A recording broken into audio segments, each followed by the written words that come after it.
the Internet.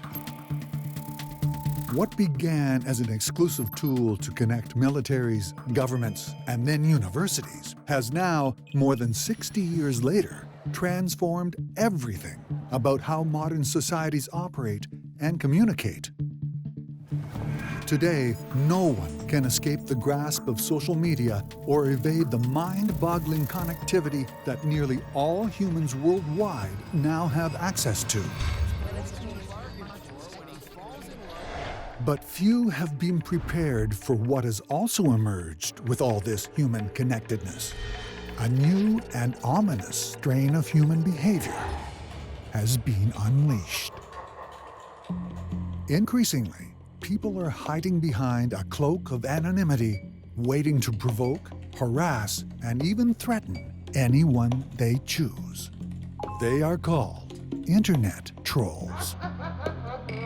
A troll is someone devoting large parts of their life to attacking other people on the internet, basically trying to make that other person's life miserable in some way.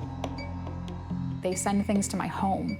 It terrifies me to think what they could do if they wanted to, knowing exactly where I live, knowing where my children go to school. Trolls can be a minor annoyance or a life-crippling terror.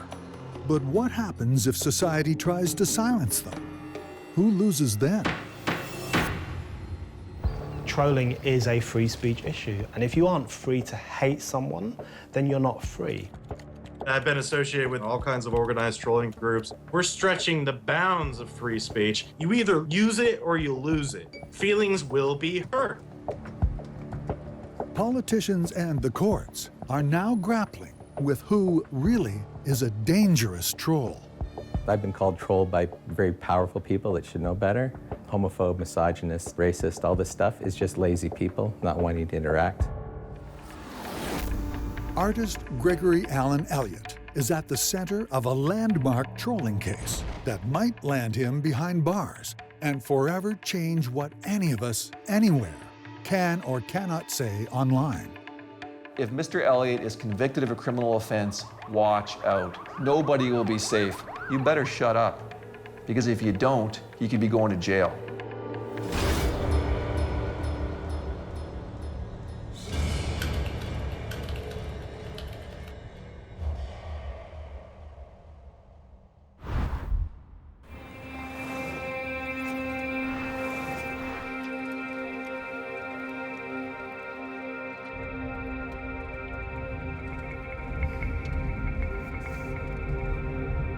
My name is Gina Crosley-Corcoran. I write a blog called The Feminist Breeder, and I deal with a really steady onslaught of very vicious and dedicated trolls. Trolls can be really, really sneaky. When you think about patterns of stalking, stalkers don't just do it really quietly. They leave their victim clues that they're being stalked in order to scare them. So today I got a Working Person's Store magazine addressed to the Feminist Breeder with my home address. My trolls sent me this, probably to imply that I'm too lazy to find a real job besides blogging. So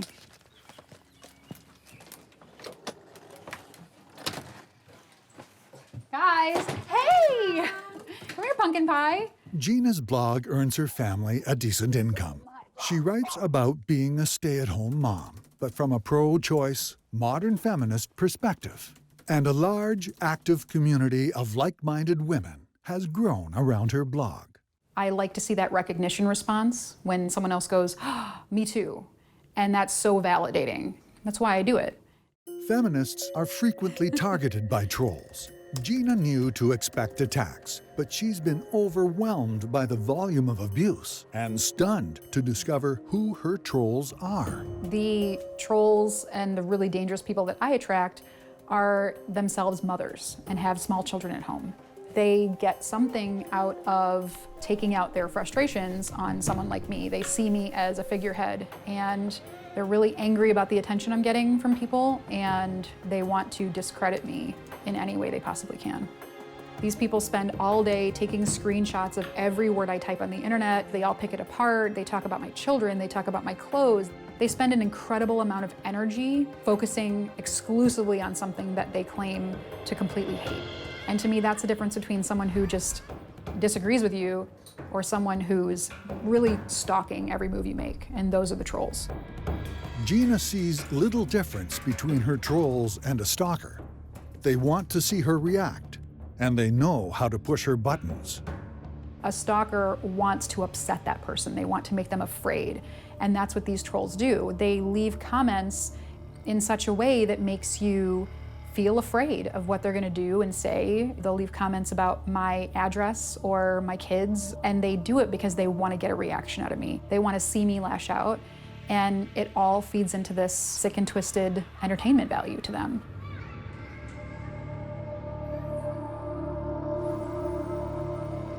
So what is it that motivates trolls? In London, England, psychologist Raj Prasad believes the internet has spawned an entirely new, yet unexplored, set of human behaviors. Psychologists and psychiatrists have been somewhat taken back by the huge amount of negativity there appears to be on the internet. And it may be that the internet has unleashed a kind of dark demon within millions of people out there in the general public. We think that one of the things that's problematic about the internet is it normalizes extreme behavior.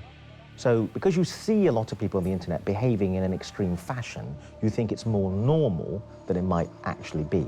And the other thing is it seems to encourage a herd-like piece of behavior. If one person starts being negative and a group of people pile in behind them, there's a kind of cascade effect, which you don't see in ordinary life outside of the internet. Psychologists further believe that one thing has compounded the effects and numbers of trolls.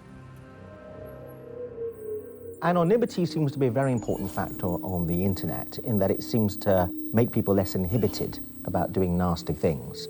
It means that people feel free to get away with bad behavior because they think they're not going to get called to account. No one's going to point the finger at them. So the anonymity effect seems very important and may explain why so much dark and negative and extreme behavior occurs on the internet, but doesn't seem to occur in real life, in face-to-face interaction. But what inspires a troll?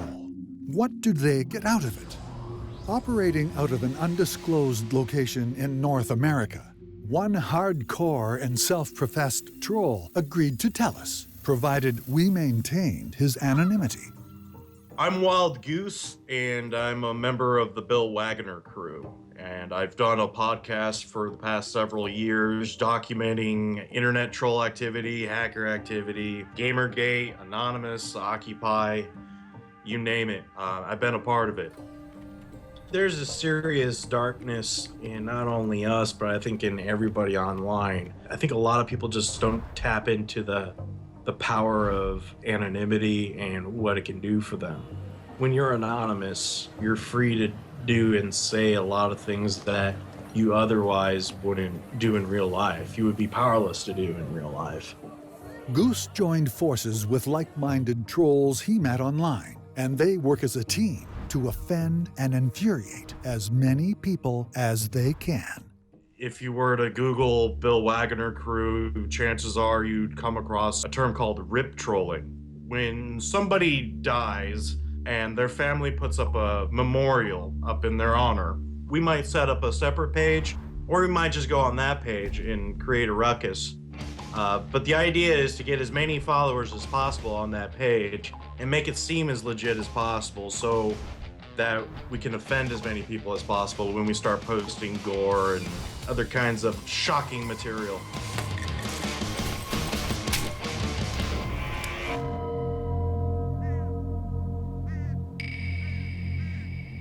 Hounding people when they are most vulnerable, like at the time of a loved one's funeral, is a surefire hit for the troll. That's the easiest way for us to create a mass effect. It's really effective when you have all these people who are already emotional. Drop this bomb on them, you know, with the gore photos, maybe some kind of sexually explicit photos. It sends their emotions into overdrive. But what do the trolls get out of seeing these distraught reactions? Lulls. L-U-L-Z. That's the currency of the troll, and it's what they're after. Lulls are laughs, fun and amusement at the expense of others. The Wagoner crew will prod people online for reactions. The bigger their response, the more popular the target becomes. Someone who gets really animated and waves their arms around on camera, preferably, or they'll scream into a microphone on a podcast. They might start crying. They become lulz cow. They're like an ongoing target. We love that kind of reaction. We want to make them cry. We love to make them cry. The open internet is a playground for Goose and trolls like him. And the stark contrast to what they can get away with in normal society is not lost on them. I really can't. I mean, the real world's so boring and it's lacking in lulz. It really is. I don't think we'd be able to find this in real life. The internet presented something that was never available to us before.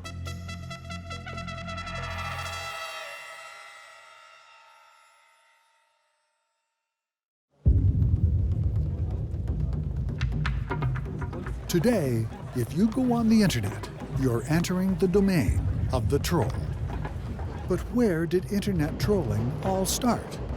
This unassuming computer science professor may hold the answer and may himself be one of the very first trolls on the internet. I'm Dr. Adam Steele. I am an associate professor of computer science at DePaul University in Chicago. I think I'm the first recorded troll on the internet. Certainly not the first troll, but the first one that was actually written up. This is a piece that is here because my wife hates it, called The Alchemist. I hadn't really noticed, but it sure does look like a troll, and I guess he's stirring the pot. Adam would first access the internet while attending university in the province of Quebec, Canada. And it wouldn't be long until he was stirring the pot with his wry sense of humor. I was a grad student in 1993 at Concordia University in Montreal. Essentially, at that time, the internet was still very nascent, and at that point was just a relatively small number of universities that were connected together. And there was this kind of quasi-bulletin board system called the News Network. You had, for example, a group like Rec.Humor, and people would trade jokes, and I guess what happened at some point was that there were people on Rec.Humor who had a certain penchant for tasteless jokes that was not appreciated by the rest of the community. And so the tasteless denizens were kind of hived off and started their own group, and alt.tasteless was born. As the chat group alt.tasteless got going, the jokes started to get more and more extreme. But soon, the jokes just couldn't get the rise they wanted. I think it was a long, hot summer, and everybody was kind of getting a little bored. And there was this idea that the people of alt.tasteless should invade a news group, and somebody suggested rec.pets.cats. Yes, cat lovers would be the next target, and Adam would be the lead. Like any community, they wanted to discuss problems that their cats had. So I guess my contribution was that we should actually engage them by writing a story that would appear to be from somebody who was genuinely concerned, get them to respond. A stealth attack. So I created a fictitious identity, and it was posted anonymously to rec.pets.cats. And what happened next would be recognized by Wired magazine as something that had never happened on the internet before. I have two cats. Sootykin, 2-year-old female, and Chode. Chode's problem is that he has really stinky shits, paint peelers. Adam's post was vulgar and over the top, but he took care to keep it believable. Sooty goes into heat something fierce, yowling and presenting all the time. While dinner was cooking, I tried to stimulate her with a Q-tip because I had heard that one can induce ovulation that way. My date came into the bathroom while I was doing this, and needless to say, I don't think she bought my explanation. The cat lovers, however, bought Adam's story, hook, line, and sinker. The initial responses to the post were very helpful and essentially suggested that Sooty should get spayed. Then slowly, other suggestions started popping up. As the off-color suggestions became grosser and more extreme, The cat lovers were outraged, and the alt-tasteless gang had a blast. So what we did was we essentially trolled, you know, where you throw a lure out behind a boat and motor slowly over the fish until somebody bites. Adam and the alt.tasteless crew had become the internet's first gang of trolls. Back then, Adam was one of about 14 million internet users worldwide. 25 years later, there are 3 billion people online, and the nature of trolling has evolved. What's happened now is that trolling has taken on a meaning different from the sort of fishing metaphor and more towards that of the troll under the bridge, where someone will post something and the responses will be very destructive, basically laying waste to whatever's been said. In the early 1990s, Adam and his friends were trolling for fun. But now, negativity is everywhere on the internet. Back in London, Dr. Raj Persaud suspects that we all have a potential troll lurking in our psyches. The answer to the question of whether we're all potential trolls is delivered by a simple question. Have you ever gossiped negatively about someone else? Because if you have, there's a sense in which you were doing a kind of micro-trolling behavior. It's not pretty, but science has now proven that putting someone else down can make us feel better about ourselves. And there's a specific name for the feeling that results. Psychologists are taking increasing interest in what's called the Schadenfreude effect. And Schadenfreude is a word from German, which is about feeling pleasure at someone else's downfall.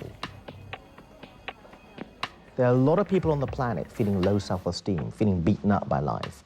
Maybe watching other people do badly, watching other people suffer, seems to correct your low self-esteem.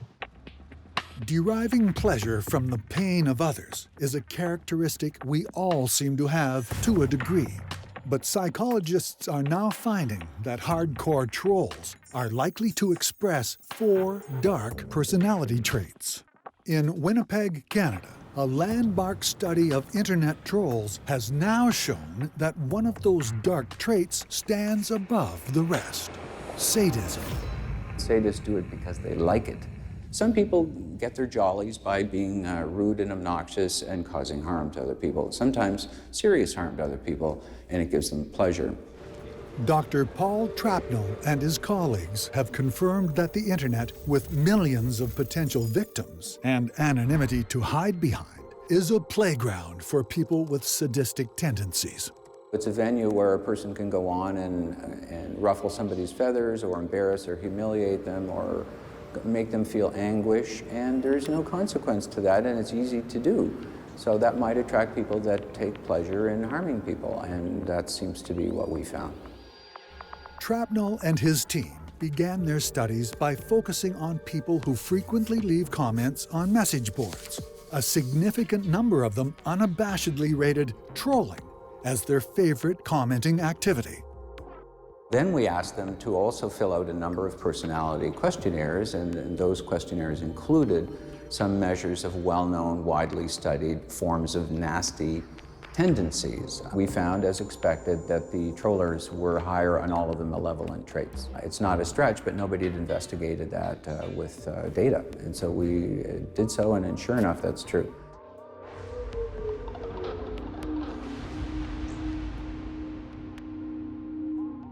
Let me illustrate what I mean by these 4 dark tendencies that have especially toxic social consequences. Psychopathy, we can be callously indifferent by our reckless pursuit of things that we want.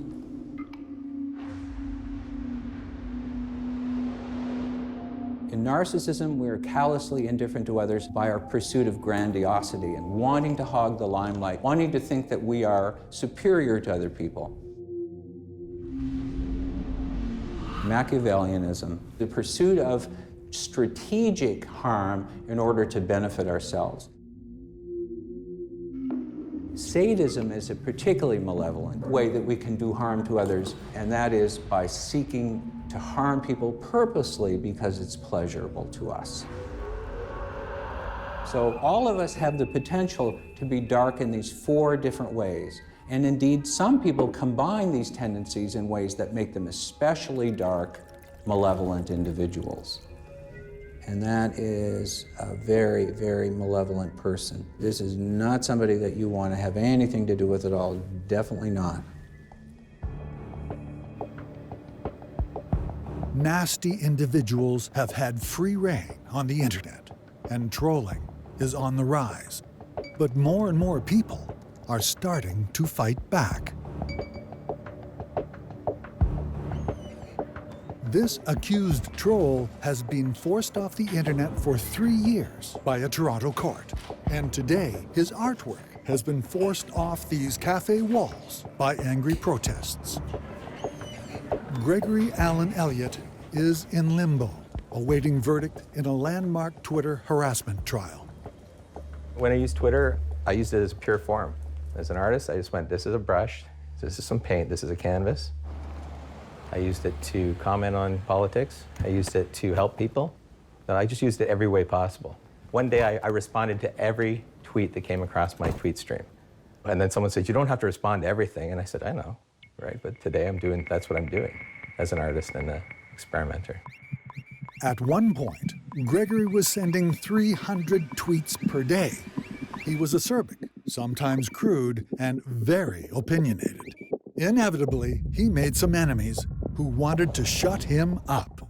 Chris Murphy, Gregory's lawyer, explains how Gregory went from volunteering to design a logo for a feminist organization to being arrested and jailed for 3 days. When Greg called me, he had no idea why the police were there, and neither did I, obviously. And it wasn't until sometime after his arrest, when he was in custody, that he first learned what the police were doing there. And it turned out that there was a woman named Steph Guthrie who had said that Mr. Elliott had been criminally harassing her on Twitter. The medium that Mr. Elliott is alleged to have harassed the complainant, Ms. Guthrie, is on Twitter. That's it. No personal emails, not Facebook, nothing in person, no in-person meetings, no stalking behavior. There's the one they threw coffee on. You can throw coffee on it, but creating the picture is worth more than 1,000 people destroying it. This is like freedom of speech. This is saying, you know, like, I can comment on what you're doing as long as it's not a threat. You know, if you're hurt, if the truth hurts you, it's not my problem because I'm just telling the truth. Mr. Elliott was disagreeing with Stephanie Guthrie's politics. She's the founder of a political organization in Toronto called Women in Toronto Politics. Mr. Elliott was an ally of hers for a number of months. But then there was a break in the relationship because Mr. Elliott stuck up for someone he believed was being bullied by Miss Guthrie and her friends on Twitter. Miss Guthrie, who refused to be interviewed for this film, asked her followers to, quote, sick the internet on a young man who had made an anti-feminist video game, a game that even Mr. Elliott admits was clearly offensive. There was an orchestrated and dangerous attack on this guy. Right up to that point, I was sending tweets to them saying, look, the guy only has 11 followers, ignore it. It's not good branding, you know, to destroy people's lives. But they said, screw you, Greg. And I said, okay, well, you're not gonna take me seriously. You're not gonna stop. I sent a tweet that, I'm gonna paraphrase it, it said, if you commit suicide, I'm holding you all responsible. And at that point, my helping stopped, the attack started, and I had to start defending. Gregory didn't know what he was up against. A community had labeled him a troll, and they were determined to get rid of him. I knew they were trying to get me kicked off Twitter. So at first it was a campaign of intimidation. Second, it was fake identities, using my face and names that were similar to my names, and that's illegal. And if I had felt like it, I could have got whoever did it kicked off Twitter. Then it was the hashtag GAE hole, Gregory Allen Elliott asshole, so gay hole. So this was an orchestrated campaign that ramped up. Gregory fought back with tweets that were often abrasive and confrontational, but he never broke Twitter's terms of service. That hasn't stopped the justice system from charging him with criminal harassment and imposing bail conditions, taking away his internet use for 3 years. So what I've had to do for the 3 years to, because I was banned from the internet and banned from email, is I've had to rely on family and friends and try and cut into their lives and schedules. Yeah, and to be forced back onto a pencil and erasers is very interesting. I've spent, I couldn't even count, thousands of hours like this, sitting like this, out of my own time, because he was not able to do his own evidence gathering for his case. So you have to, the most painful thing is having to go through stream of consciousness blather on Twitter. Not exciting for me, and I can imagine it's even less exciting for everyone that was helping me out, so. Sifting through the intricate web of thousands of tweets and retweets made one thing abundantly clear to Gregory's lawyer, Chris Murphy. Gregory Allen Elliott is not a troll. There's no way. He is either communicating a political message or he's defending himself against their slander. Those two things do not make you a troll. He wasn't going near them physically, wasn't saying anything threatening, wasn't saying anything sexual to them. He was communicating about politics, and he was following the rules on Twitter. But because Gregory wouldn't shut up, his accusers went to the police, saying that they felt threatened. Now Gregory waits for the judge to decide his fate: freedom or 6 months behind bars. If Mr. Elliott is convicted of a criminal offense, watch out, because nobody will be safe. What you're gonna do, if you're involved in a political conversation online and the mob comes to shut you up, you better shut up. Because if you don't, you could be going to jail.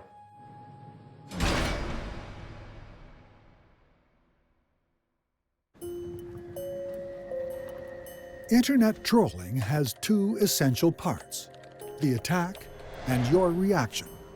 A big reaction is what the trolls crave, and the way you respond determines whether or not you are a worthwhile target. If it's just somebody that's just gonna, block us, and that's the end of the game, well, you guys suck. That doesn't provide too much entertainment. Prolific troll Wild Goose and the Wagoner crew are all about the lulls, the laughs their victims provide. They call them lulz cows, so there's a logical limit to how far they'll push them.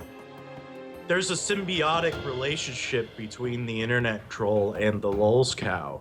The Bill Wagoner crew has never pushed anyone towards suicide, nor have we tried to. That's never our intent. Why would we kill a perfectly good lulz cow? If we were to knock them off the internet or out of real life, what benefit would that provide us? How are we going to get any lulz out of someone who's 6 feet underground? Last I looked, dead people don't come on the internet.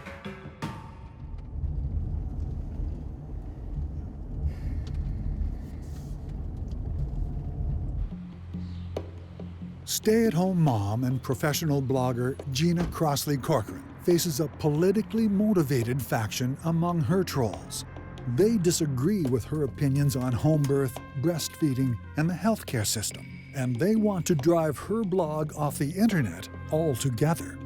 I have a large reach, but I don't feel like it somehow makes me better than anybody or makes me some sort of powerful figure, but they see it as very powerful, and that's why they want to shut it down. A few years ago, a coordinated trolling campaign drove away all of Gina's sponsors.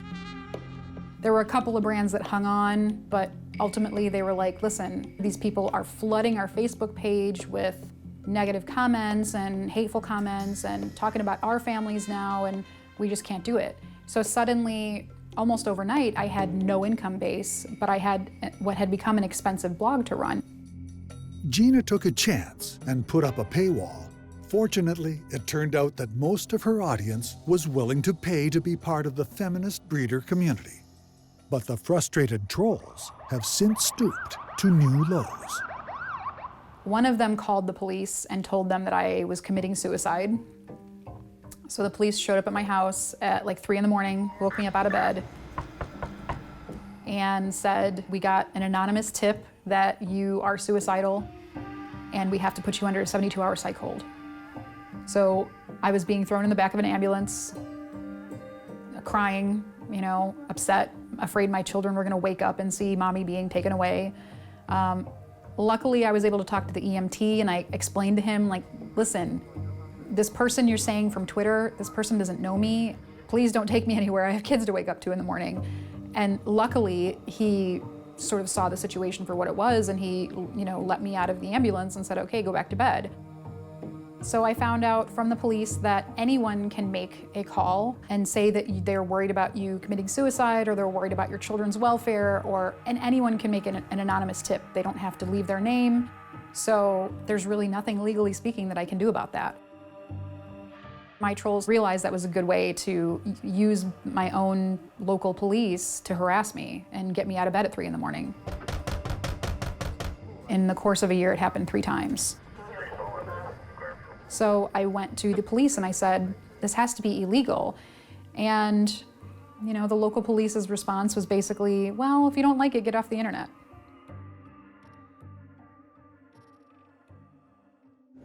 When the police cannot or will not help, there is another place that trolling victims can turn. Nice to meet you. Please come have a seat. The victims I deal with come to us very frustrated. They're frustrated with the situation because they feel helpless. Roman Horek is lead forensic investigator at InfoTransec, an international cybersecurity firm. He tracks down the trolls that law enforcement won't or can't find. The reasons why the police won't engage the case is because they won't believe there's enough of a serious threat, or they won't have, the person themselves won't have enough evidence. I've been getting a lot of people threatening me online, and it's scary. I'm not really sure what to do with this. What sites mainly are they threats coming through on? Mostly Twitter, but there's a couple on Facebook. Okay. One of the big questions is understanding the motive of the troll. There's some trolls out there just scrolling the internet looking for someone random to, harass. However, the vast majority of trolls that we deal with are someone who they know. They would have had a relationship somehow with the offender. Indeed, in the course of their investigations, Roman and his team have discovered that it is people we know, family and friends and workmates, who are most often behind the heinous attacks we can face. But Roman's team has also uncovered a new, more dangerous type of player in the trolling game: professional trolls, those who can be hired to settle a score and attack others for money. Online trolls for hire. The service is available online, almost like a hitman. Some of the guys are very professional. They even create their own malware targeted to that victim, so they write their own code. These guys know what they're doing. These trolls for hire could be pretty much anywhere in the world. Romania or Ukraine, Russia, lots from there. Trying to track them down often becomes an international operation, having to coordinate between different law enforcements in different countries. But thankfully, the vast majority of trolls are outright amateurs who don't really know how to cover their tracks.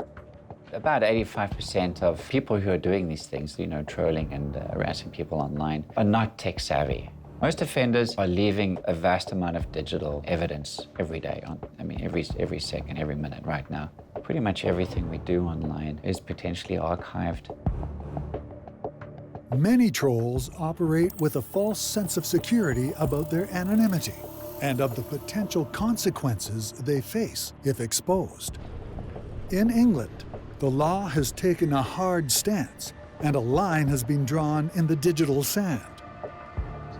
Yeah, I sent some tweets in 2014 and ended up getting a 12-week prison sentence for those tweets. It wasn't her habit to abuse people online, but today, Isabella Sorley is known as one of England's most notorious trolls.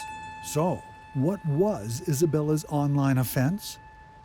In 2013, feminist activist Carolyn Criado Perez was campaigning to have a woman's face appear on the next printing of the English 10-pound note. The public reaction was largely positive, but she was also deluged by a torrent of abusive, irrational, and threatening messages on Twitter. Isabella joined that mob. That particular night, I was incredibly drunk. and I decided to go home and just send tweets. It wasn't about the campaign. I don't overly care what's on a British banknote. I know she was campaigning to have a woman, and the Queen's on the banknote anyway, so I did really not care at all what she was campaigning about. Even now, I don't even know why I sent them. I would love to know why, and I'd love to give like a clear answer. But the real thing is that I was drunk, and I've just jumped on the bandwagon and followed a lot of other people. The trolls were not debating. They were spewing hate and attacking Criado Perez personally for her feminist agenda. Isabella added 6 threatening tweets of her own. She threatened rape and worse. I woke up in the morning, like, obviously worse for wear, realised what I'd done. I was physically sick. I don't know if it was down to the tweets or just the hangover. Like, absolutely vile. Like, what I tweeted was disgusting, so to think that I actually typed that out, I felt disgusted in myself that I'd sent those specific words to another person. Filled with remorse the night after spewing her online hate, Isabella took to the internet to both confess and say sorry. I apologised to her, went, look, it is an empty threat, do not worry, I'm sorry. I don't know if it reassured her at all, but kind of it would make me feel a little bit better that, yeah, she's getting all these other rape and death threats, at least mine is an empty threat, and she doesn't have to worry about me following through with what I said. But rape and death threats are taken very seriously. 4 months later, Isabella was arrested, along with another troll. Her trial was widely publicized, and she faced the scorn of a nation. I got a 12-week prison sentence in Holloway prison. It's hard. It was really hard, because obviously, like, how high profile it was, I couldn't hide away. I had all the prisoners asking why I did it. I had all, like, the prison guards asking why I did it. I was getting a lot of abuse from everywhere. I was being made out to be a woman here, and then obviously I'm in a women's prison, so I was like, oh dear, now you got my head kicked in because of what someone had saw, what I'd tweeted on the news. I saw myself on Crime Watch in the prison cell, so that was hard. After her time in jail, Isabella was ordered to do community service and also pay money to Caroline Criado Perez personally for her online attacks. In England, Isabella Sorley's case was a precedent-setting one. A very clear message had been sent by the Crown, but not everyone agrees with the government's stance. I think trolling is a free speech issue. I think what we have is a situation where people are being prevented from saying certain things, often quite shocking things and not very socially useful things. You know, it's often just insults or abuse. But in my mind, that falls under the category of freedom of speech. And if you aren't free to hate someone, then you're not free. Brendan O'Neill is editor of the online current affairs magazine, Spiked. He's no stranger to controversy or trolling. Well, I've been attacked as an individual all the time. I get abuse, I'm defamed, I'm libeled. If I search for myself online, there's all sorts of abuse. And sometimes it becomes physical. I've had an envelope of human shit sent to this office. So, you know, you get abuse all the time. If you put yourself out there, if you express an opinion, if you say what you think, you will get abuse. But in my mind, that's the price you pay for living in a free society in which everyone is allowed to express their opinion. Today, opinions are everywhere, but increasingly, tolerance of opposing views is not. It seems anyone can be attacked for saying anything remotely offensive, and the line between internet trolling and what is called public shaming is blurring. I guess in my definition, net trolls are like a kind of extreme, outrageous minority who will use kind of extreme language. With a public shaming, it's like nice people like us. We tear somebody apart because we're trying to be good, kind, empathetic people.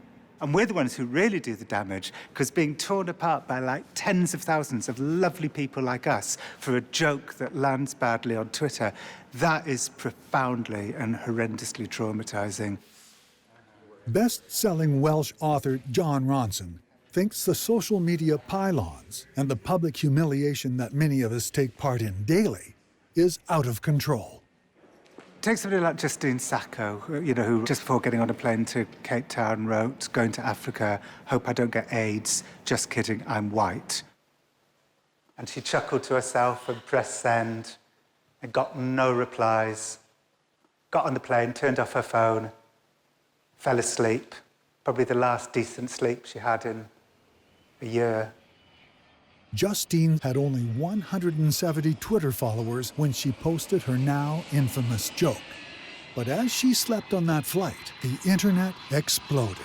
When she woke up and turned her phone back on, she discovered that she had lost her job and was now despised by a global audience, with millions of people attacking her online. Justine's tweet overwhelmed your timeline. Yeah, everybody. Me too. I was in London lying in bed. And I thought what everybody else thought, which was, wow, somebody's fucked. So sat up in bed. Then I thought, I'm not certain that that was intended to be a racist tweet. John Ronson was so unnerved by the public response to Justine Sacco's tweet that he went to see her. When I met Justine a couple of weeks later, just crushed and broken and mangled up, I asked her to explain the joke, and she said living in America puts us in a bit of a bubble when it comes to what's going on in the third world. I was making fun of the bubble. And then came the trolls. I'm actually kind of hoping Justine Sacco gets AIDS, lol. Somebody else that night wrote, somebody HIV positive should rape this bitch, and then we'll find out if her skin colour protects her from AIDS. And you know what? Nobody went after that person that night. We were also thrilled to go after Justine. You know, we were so happy to be destroying Justine. We didn't have enough space in our brains to destroy somebody who was inappropriately destroying Justine. So that person got a free ride. With a public shaming, you are being told by hundreds of thousands of lovely people that you are worthless. And the people who I met who were really crushed, traumatized, depressed. A smattering of trolls may have said, we're going to rape you and kill you. But what really killed those people was our righteousness.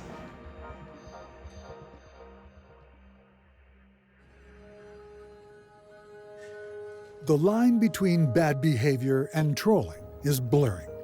And as Britain's most notorious troll, Isabella Sorley, has found out, the consequences are profound. She spent 12 weeks in jail for sending 6 threatening tweets after a night of binge drinking. 20 minutes is still defining my life, which, again, I struggle to cope with that because it was such a short period of time, and I'm always going to have that stigma attached that I'm the Twitter girl. She's sorry for what she did, but she's not sure the punishment fit the crime. I think, obviously, what I sent, if you'd said it face to face, you're going to get in problem. I don't think I would have got prison. I was definitely made an example of because of how high profile it was. Isabella would like to apologize to her victim face to face one day, but a lifetime restraining order means that likely won't happen. Today, she works with youth to educate them about the dangers of alcohol abuse, which she believes ignited her trolling behavior. But for now, and likely forever, Isabella will have to live with the very public and criminal consequences of her online actions.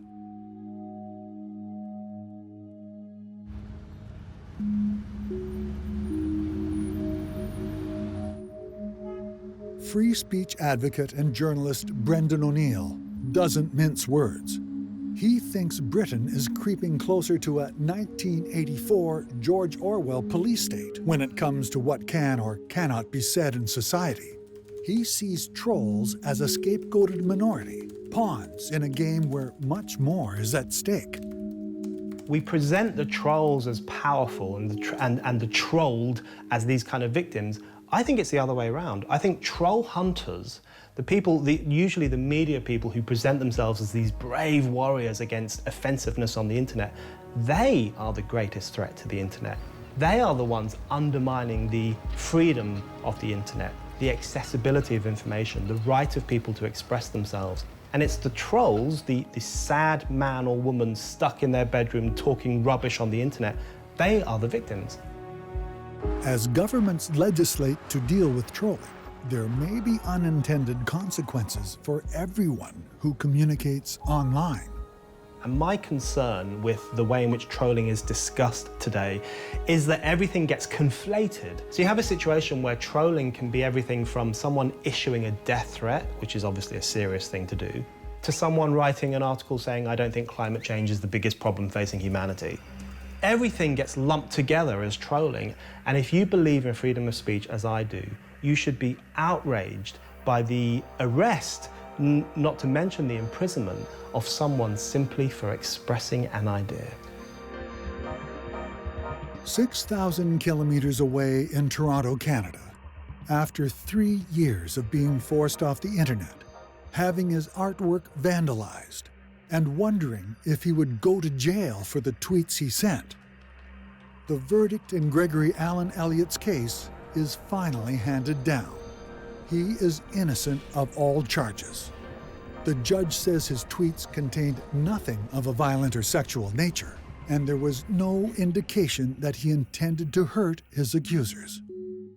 I was not doing anything wrong, and I was, protecting myself and my freedom of speech, and I wasn't going to be bullied or intimidated by people that were trying to protect the world from bullies and intimidators, for lack of a better word, Gregory has his freedom, but he's paid a heavy toll for the speech his opponents considered trolling. The emotional toll is brutal. It's brutal, and the monetary, the money and stuff. I lost my job of 17 years. I had to cash out my pension. Absolutely destroyed me financially. Destroyed me financially. Gregory's reputation has also been damaged. Even his most abrasive tweets pale beside the trolling he received at the hands of the Twitter mob. Even though he was in the right, there is a permanent record that's going to follow him on the internet of Mr. Elliott being labeled as a men's rights activist, a misogynist, and a pedophile. And I guarantee you one thing, nobody who accused him of being those three things is going to apologize. Gregory's detractors say that misogyny won, and the most vicious anti-feminist trolls see his acquittal as a victory. Tragically, this case has done nothing to make discourse on the internet any better.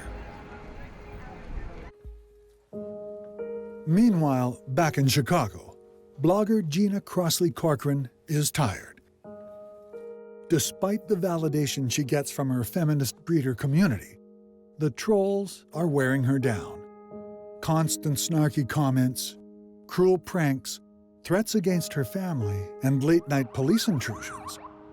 She's learned to manage it, but it's exhausting. I wish that people would use the internet more as a buffet. Just take what you want and leave the rest, as opposed to feeling like anything that doesn't apply to them or anything that they're bothered by is a reason to go on the offensive.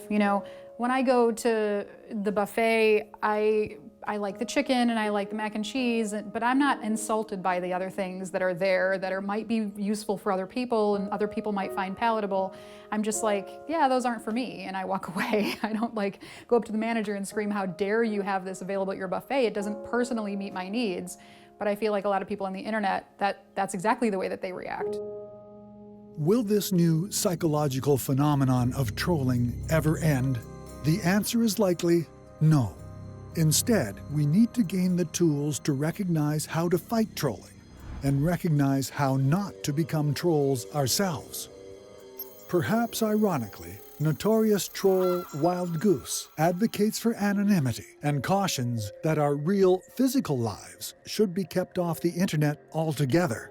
People need to disassociate themselves from their internet persona. I think it's dangerous to sort of plug your personality into the internet. You're leaving yourself open to a lot of dangerous actors, more dangerous people than the Bill Wagner crew. Privacy is just as big of an issue as freedom of speech. They go hand in hand. We think of our real-world, physical lives as distinct from our online activity. But that separation is rapidly breaking down. The biggest challenge we face as we adapt to this change is maintaining our freedoms in the digital space.